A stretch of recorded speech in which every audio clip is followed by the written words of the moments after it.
bertemu kembali dengan Kak Feli. Bagaimana adik-adik sudah memuji Tuhan kan?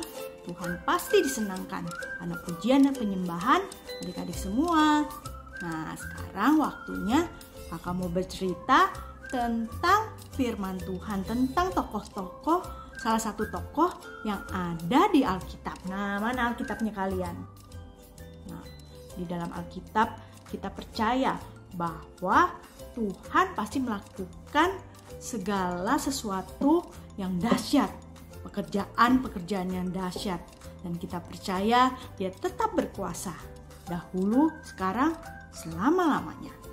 Yuk kita saksikan ceritanya. Allah memakai seseorang yang istimewa.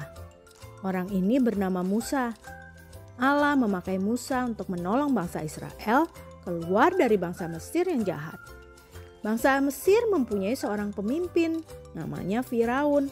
Bangsa Israel tinggal di Mesir lama sekali, tapi bangsa Israel tidak duduk-duduk santai di Mesir. Mereka dijadikan budak, dipaksa untuk bekerja sangat amat keras, pagi, siang, dan malam. Kalau mereka tidak taat, tentara-tentara Mesir akan memukuli dan menghukum mereka. Bangsa-bangsa Mesir sangat jahat kepada bangsa Israel. Orang-orang Israel sangat sedih, sangat menderita. Mereka ingin lari, tapi tidak bisa.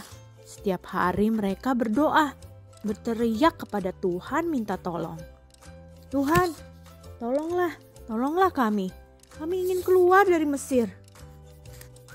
Anak-anak tidak bisa bersekolah dengan baik seperti kalian.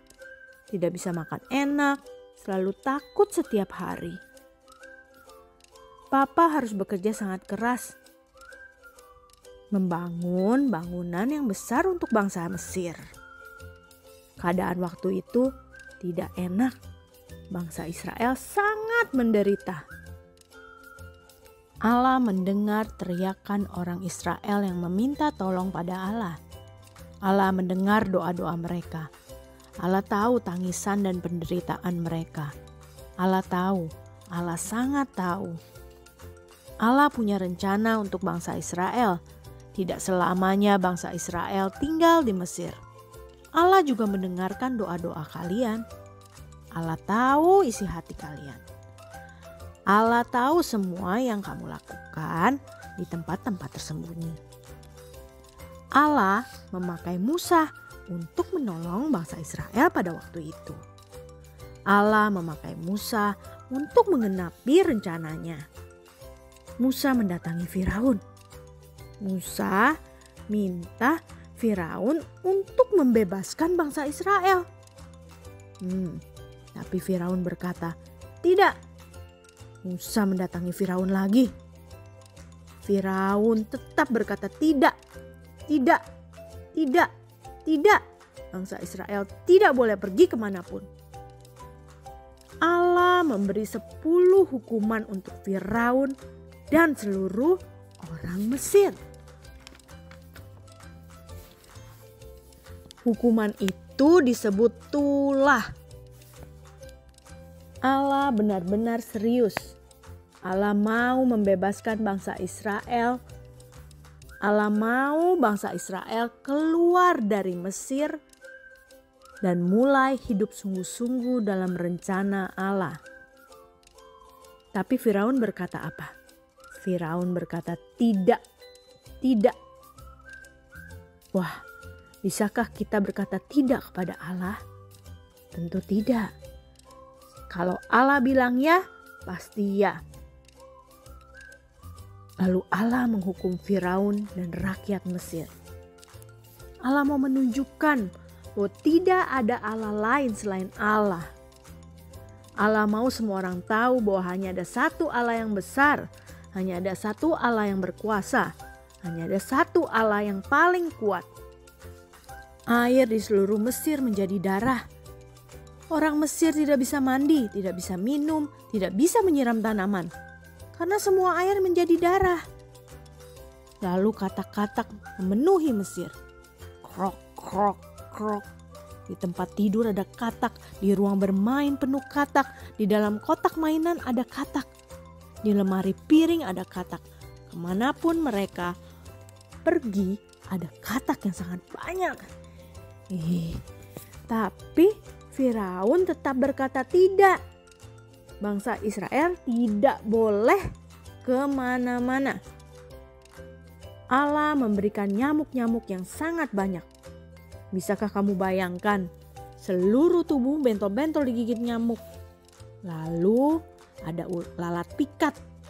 Di makanan mereka ada begitu banyak lalat di mana-mana. Lalat. Jorok sekali ya. Hewan-hewan ternak mereka mulai terkena penyakit sampar. Satu persatu mulai mati dan mati. Keadaan waktu itu mengerikan sekali di tanah Mesir. Tapi Firaun tetap bilang tidak.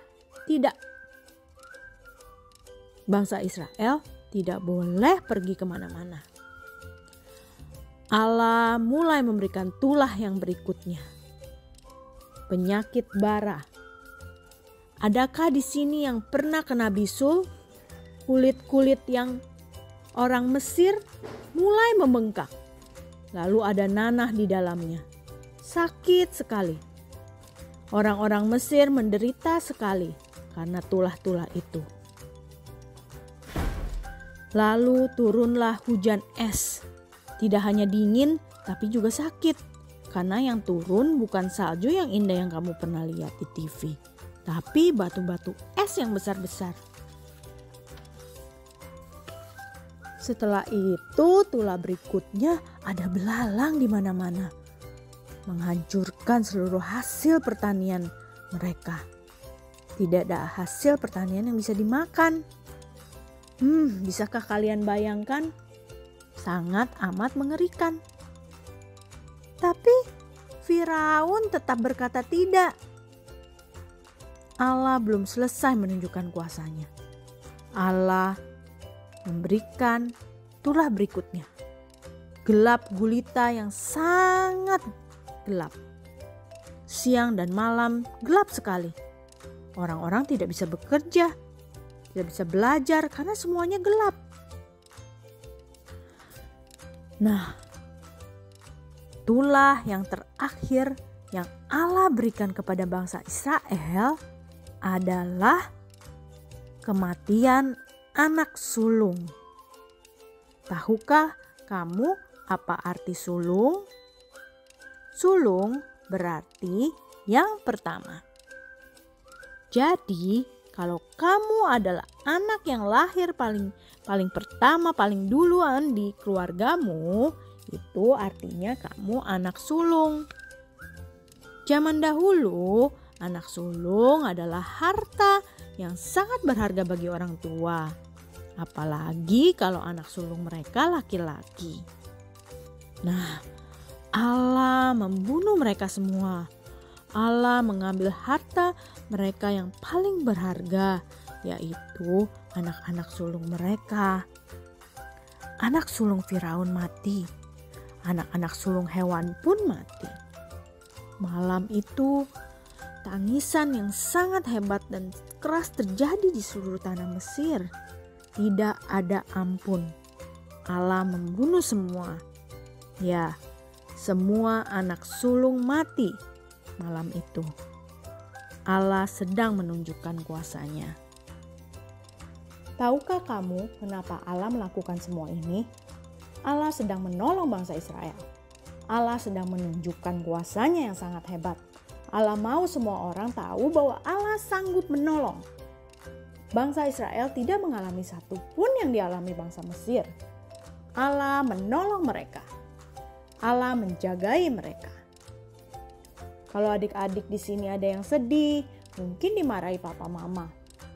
Tanpa mereka tahu penyebab kamu bertengkar dengan adikmu. Mungkin papa mama gak mengerti perasaan kamu. Mungkin ada teman-teman yang jahat atau ada pelajaran sekolah yang kamu tidak bisa. Kakak mau kasih tahu bahwa Allah yang pernah menolong bangsa Israel adalah Allah yang sama sampai selama-lamanya. Allah sanggup menolong bangsa Israel adalah Allah yang sanggup menolong kamu dan kakak. Dia adalah Allah yang sayang dan peduli dengan kita semua. Jika Allah mau menolong bangsa Israel, maka Allah yang sama juga mau menolong kita. Adik-adik, kita percaya bahwa pertolongan Tuhan itu nyata buat kehidupan adik-adik dan kakak. Kakak pernah ngalamin dimana kakak tuh ngerasa Tuhan nggak jawab doa kakak. Kayaknya pintu-pintu itu tertutup, kayaknya Tuhan nggak buka jalan gitu. Tapi pada akhirnya pertolongan itu nyata gitu loh, bahwa Tuhan itu ikut bekerja dan Tuhan selalu mendengar doa kita. Kita harus percaya bahwa Dia bekerja untuk mendatangkan kebaikan untuk kita semua. Sebagai penutup, yuk adik-adik kita berdoa bersama, ikutin doa kakak ya. Tuhan Yesus, terima kasih kalau Engkau selalu mendengar doa kami. Pertolongan-Mu tidak pernah terlambat. Terima kasih untuk semua kebaikan-kebaikan-Mu.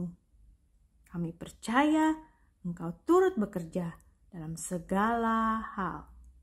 Terima kasih Tuhan. Haleluya. Amin. Adik-adik, sekarang waktunya kita menghafal ayat hafalan. Bulan ini diambil dari Mazmur 95 ayat 3. Tuhan adalah Allah yang besar, Raja yang besar mengatasi segala Allah. Mazmur 95 ayat 3. Tuhan adalah Allah yang besar, Raja yang besar mengatasi segala Allah. Kita ulangi sekali lagi ya. Mazmur 95 ayat 3. Tuhan adalah Allah yang besar, Raja yang besar mengatasi segala Allah. Gimana adik-adik? Udah bisa belum nih? Dihafalin ya, dan kita percaya firman-Nya ya dan amin. Adik-adik, sekarang waktunya kita memberikan persembahan untuk Tuhan. Untuk yang ada di gereja bisa memberikannya di kotak-kotak persembahan yang ada. Dan untuk adik-adik yang ada di rumah yang menyaksikan secara online, bisa meminta tolong ayah, ibu untuk memberikan persembahan melalui QR Code yang ada. Yuk kita berdoa. Tuhan Yesus, terima kasih untuk hari ini kami bisa memberikan persembahan untuk Engkau Tuhan. Terima kasih atas pemeliharaanmu untuk berkat-berkat secara jasmani, secara rohani yang Kau berikan dalam kehidupan kami. Terima kasih Tuhan, hanya di dalam nama-Mu kami berdoa mengucap syukur. Amin. Selamat hari Minggu adik-adik. Tuhan Yesus memberkati. Kita bertemu kembali minggu depan. Dah.